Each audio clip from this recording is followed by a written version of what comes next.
एक सवाल जो ऑथर से बार बार पूछा जाता था वो ये था, जब आप नेटवर्क मार्केटिंग करके अमीर नहीं बने हैं तो आप दूसरे लोगों को इसकी सलाह क्यों देते हैं।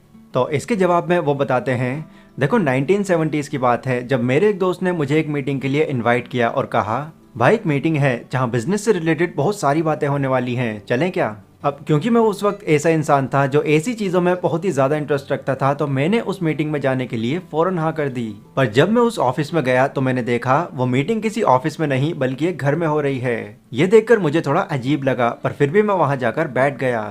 पूरे 3 घंटे तक वहाँ पर सिर्फ एक ही टॉपिक पर डिस्कशन हो रही थी और वो था नेटवर्क मार्केटिंग। वहाँ पर हर किसी ने नेटवर्क मार्केटिंग के ऊपर अपनी अपनी राय रखी, पर क्योंकि मैं इस बारे में ज़्यादा जानता नहीं था और मेरा दूसरा बिजनेस उस वक्त काफ़ी अच्छा चल रहा था, तो मैंने इस टॉपिक को ज़्यादा सीरियसली नहीं लिया। फिर जब मीटिंग खत्म हुई तो मेरे दोस्त ने मुझसे पूछा, क्यों भाई कैसी लगी मीटिंग। तो मैंने उससे साफ कह दिया, देखो मीटिंग तो अच्छी थी पर यह चीज़ मेरे किसी मतलब की नहीं है।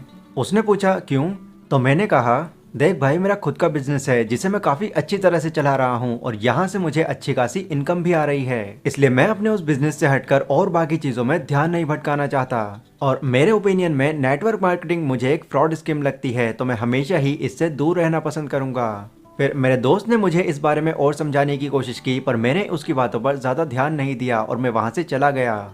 फिर 15 सालों के बाद ये नेटवर्क मार्केटिंग फिर से मेरी लाइफ में आई जब मैंने अपने एक स्कूल के दोस्त बिल को देखा जो इसी काम में था। मैं ये देखकर शॉक्ड हो गया कि मेरा फ्रेंड जो पहले से ही बहुत ज़्यादा अमीर है, आखिर वो नेटवर्क मार्केटिंग में क्यों लग गया।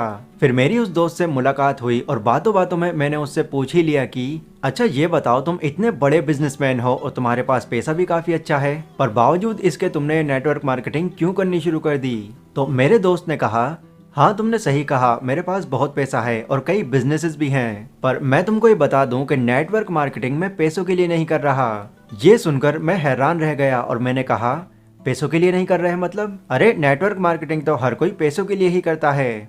तो उसने कहा, देखो तुम ये बात बहुत अच्छी तरह से जानते हो कि मैं रियल एस्टेट में इन्वेस्ट करके ही सबसे ज़्यादा अमीर बना हूँ और मुझे उसका अच्छा खासा एक्सपीरियंस है, इसलिए कई सारे ऐसे लोग हैं जो आए दिन मुझसे रियल एस्टेट के बारे में सलाह लेते रहते हैं, पर वो लोग रियल एस्टेट में पैसा इन्वेस्ट नहीं कर पाते क्योंकि उनके पास इतना पैसा होता ही नहीं, और जो पैसा होता है वो उनकी ज़िंदगी भर की कमाई होती है जिसे इन्वेस्ट करते हुए वो बहुत ज़्यादा डरते हैं। इसीलिए मैंने नेटवर्क मार्केटिंग का बिजनेस स्टार्ट किया है ताकि मैं इसके ज़रिए उन लोगों की मदद कर सकूं, क्योंकि लोग रियल एस्टेट में पैसा तभी इन्वेस्ट करेंगे जब उनके पास खुद पैसा होगा। और दूसरा रीज़न तुमको पता ही है कि मुझे नई चीज़ें सीखना और फिर उसको दूसरों को सिखाना कितना पसंद है, इसलिए मैं नेटवर्क मार्केटिंग को अपनी नज़रों में काफ़ी अच्छा मानता हूँ। ना ये सब कुछ सुनने के बाद मेरा दिमाग फिर से खुलना शुरू हो गया और मुझे भी नेटवर्क मार्केटिंग में इंटरेस्ट आने लगा। फिर इसके बाद मैंने नेटवर्क मार्केटिंग पर डीपली रिसर्च करनी शुरू कर दी। मैंने कई अलग अलग कंपनीज को स्टडी किया और हर उस बात को जाना जो इससे रिलेट करती थी, जिससे यहाँ पर मुझे कुछ ऐसी बातें जानने को मिली जो इससे पहले मुझे कभी नहीं पता थी।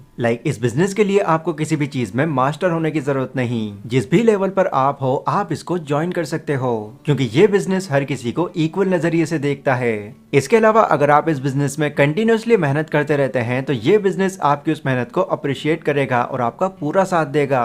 एंड फाइनली अगर आप यहाँ पर कामयाब हो जाते हैं तो फिर इससे आप अपने गोल्स भी पूरे कर सकते हैं और अपने ड्रीम्स भी।